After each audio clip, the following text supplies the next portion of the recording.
1991 was a big year for our friend Sonic the Hedgehog, as it was the year he shook the gaming industry to its core with the release of the titular 16-bit game for the Sega Genesis. This game made waves for the Blue Blur, and seemingly overnight, a massive franchise had been born. And it only seemed appropriate for Sega, the creators of Sonic, to capitalize on this momentum by expanding Sonic's reach into other territories, more particularly ones of the 8-bit kind.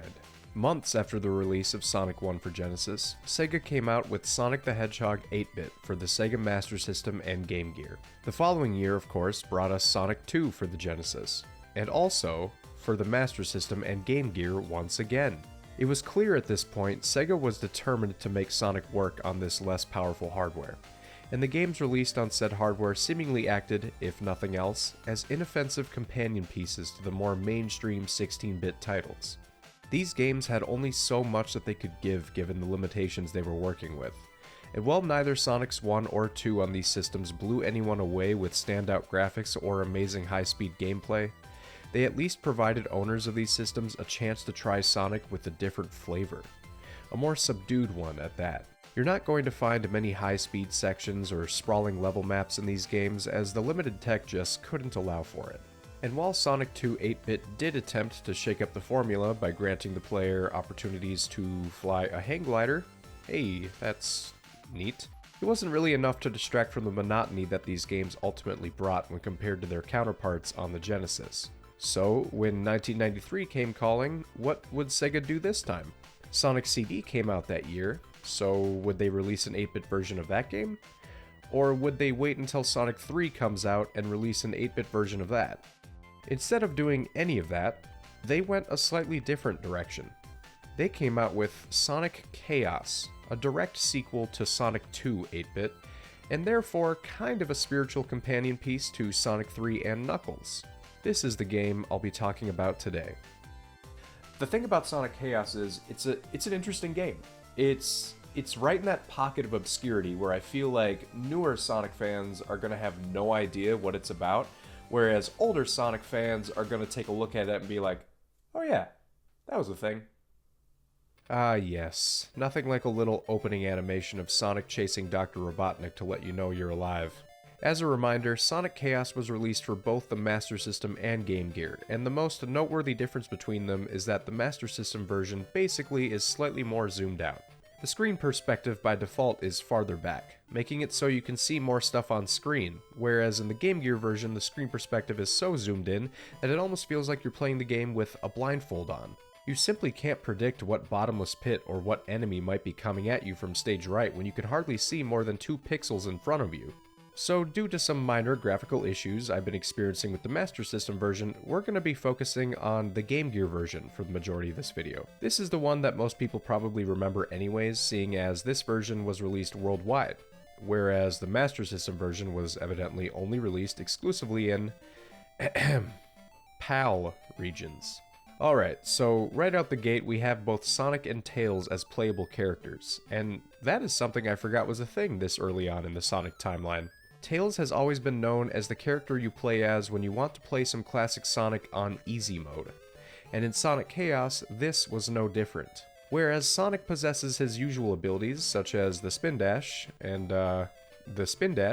Tails has the ability to fly, making it much easier to traverse levels for secrets as well as make it to those hard-to-reach areas. Playing with Tails, simply put, opens up each zone immensely and overall makes the game more accessible to casual players. If platforming isn't your thing and you just want to be able to explore these zones at your leisure, then playing as Tails will be the way to go. But because we want to get the full experience of playing an 8-bit Sonic game, we're of course going full steam ahead with Sonic, the guy who can't really do much else besides Spin Dash. This'll be fun. So we begin the game at Zone 1. Turquoise Hill Zone. And wait. Turquoise Hill Zone? I wonder what that could be a reference to. Right out the gate, the first path presented to us in Zone 1, Act 1 is a half-pipe that when spin dashed off of sends you flying smack into a wall, where upon touching the ground you'll notice a floating platform rising up and down, inviting you to take it for a rather lethargic ride. Oh boy. This is already off to a slow start, so Hopefully this one set piece is not indicative of how slow the rest of the game's gonna be.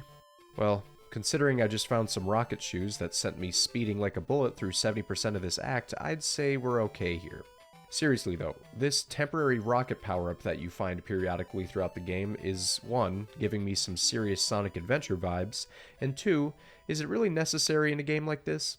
I digress. Turquoise Hill Zone as a whole is a hard zone to critique because it feels like this zone is really trying to send you through it as quick as possible. I suppose this at least quells our previous fears of the game being slow-paced, but even that fear can't be fully set aside because, as Sonic 1 for Genesis taught us, things could get slow and platformy at any moment's notice. This boss fight is something to behold at least, not because it's an interesting fight or anything, but because of how devoted it is in becoming the easiest boss fight in Sonic history. Alright, on to Zone 2, we have Gigopolis, and man, am I so scared that this is where the game starts to slow down. Alright, so far so good, and... oh no. It's happening! This is exactly what I was afraid of. In Zone 2, Act 1, you've basically got a series of floating platforms, half-pipes that go nowhere, and inclines that actively work to slow you down. But hey, it looks like Act 2 is a lot better. You've got loops, declines instead of inclines, the momentum is more consistent, and floating platform. Okay, at this point I admit I'm ribbing a little bit. It is completely fine for a Sonic game to have a slower section from time to time. The problem we're beginning to face now, though, is a noticeable drop in my frame rate, which is likely due to the amount of stuff on screen in this zone, I suppose. I'm not even really sure what this zone is meant to represent locationally. Is it a city that has those nightlife vibes akin to Casino Night Zone? What am I looking at here? It turns out when you collect 100 rings, you get to play a special stage for a chance at collecting a Chaos Emerald. And the first stage has you using the rocket shoes the entire time. Alright, now we're talking. This, in my opinion, is a much better way to make use of the rocket shoes. And it's actually pretty fun. You're collecting rings as you fly along, racking up 1-ups, until you eventually come upon the Chaos Emerald, and that's it. A perfectly acceptable way to collect a Chaos Emerald and shake up the gameplay with the rocket shoes. The second stage has you doing a small platforming gauntlet to get the emerald, which I found to be a lot of fun, and it was a nice challenge. The special stages thus far are the best thing going in Sonic Chaos. I really appreciate the variety in level environments here, and these stages serve as perfect little look and find challenges that overall feel different enough from the core game, and in some cases actually feel like they're better designed than the main stages themselves. Seriously, it says a lot when your game's side missions are more fun to play than your main ones. Talk about a low-budget flight. Zone 3, Sleeping Egg Zone. This is where things finally get interesting, because this is the first zone that utilizes death pits. And man, do I really wish we were playing this on the Master System right now. That extra screen space would come in so clutch here, because without it, this is kind of a nightmare. Without seeing what's coming from stage right, this zone is basically asking you to jump off straight ravines and hope for the best. I will say though, it does make good use of its verticality. If you want to find secrets, you gotta use springs to get up to higher places and platform over some very intimidating chasms to get there. The destructive level environments combined with the rather tight platforming over death pits make for a feeling of fragility to this zone that we won't see anywhere else in the game, and I like that about it. What I do hate, however, is the following act, Mecha Green Hill Zone. Is that a reference, you guys? It's full of these Lego-looking bridges where I guess if you lose any momentum at any point while running across them, then you will just fall straight through into the abyss below. And good God, did they shape the everlasting crap out of this zone around these bridges, because they are spread everywhere across both acts, making it a little more than just an uphill battle to make it through an act. Thankfully, Aquaplanet Zone makes up for that excruciating Mecha Green Hill by being a short, dull, and forgettable underwater zone. Seriously man, I was relieved when I realized this zone was going to be an unmemorable cakewalk, especially after having to follow Mecha Green Hill. I needed some semblance of a break, and Aquaplanet definitely fulfilled that. You're basically looking at some uber simple platforming, but done in slow motion, as the underwater physics allow for Sonic to float through the air at a snail's pace, making this entire zone an absolute breeze to get through. There really isn't much else to say about Aquaplanet. In fact, I can't promise that I'm not going to forget the name of the zone by the time this video ends. That's how basic this place really is. Electric Egg Zone falls under the same category. I really expected more from it given it's the final zone, but no, it's super simplistic, much like over half this game has been to this point. Sure, Act 1 does have lasers and it does have cheap enemy placement, but other than that, it's just a straight path to the finish. And while Act 2 is more or less a series of tubes that branch into multiple directions and you gotta pick the right direction to take them to the finish, that don't take much longer than 30 seconds to figure out. Ah yes, the final boss fight with Robotnik. I am so excited to finish this boss fight because he takes a million hits to destroy even when you're bouncing off his head. Oh, and pro tip, don't worry too much about rings at this part because whenever you get hit and lose rings, there's always at least one ring that goes flying perfectly vertical to the player's position. So if you know that, then you can easily assess where the one ring's gonna drop and grab it while you still have invincibility frames protecting you. Once you defeat Robotnik, assuming you've collected all the Chaos Emeralds, then you get a nice little ending where Robotnik drops an emerald that Sonic takes back for himself. I guess this is a way to symbolize the good ending.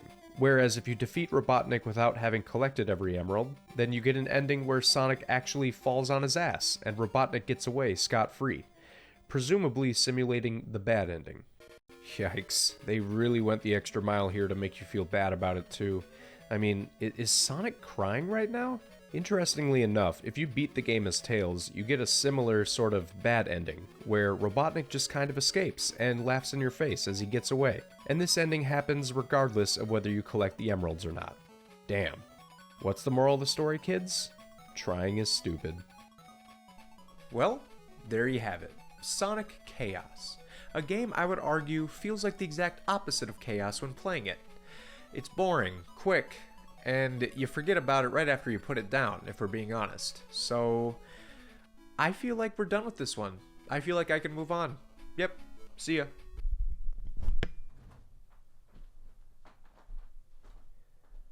In all seriousness, while Sonic Chaos is not the most exciting or interesting Sonic game out there, I feel like there's a silver lining here that we're still not seeing quite yet. I mean, like, there's got to be something more that Sonic Chaos has to offer to the legacy that is 8-bit Sonic games. Right? Let's take a look at the catalog here, because while I could keep bashing Sonic Chaos for being one of the Sonic games of all time, there's no denying that in its time period, Sonic Chaos clearly struck enough of a chord with players that Sega felt making more 8-bit Sonic was the way to go. Following Sonic Chaos's release in 1993, we saw numerous 8-bit releases come after, such as a sequel to Sonic Chaos, Sonic Triple Trouble for Game Gear, which is considered by many to be the best 8-bit Sonic game out there.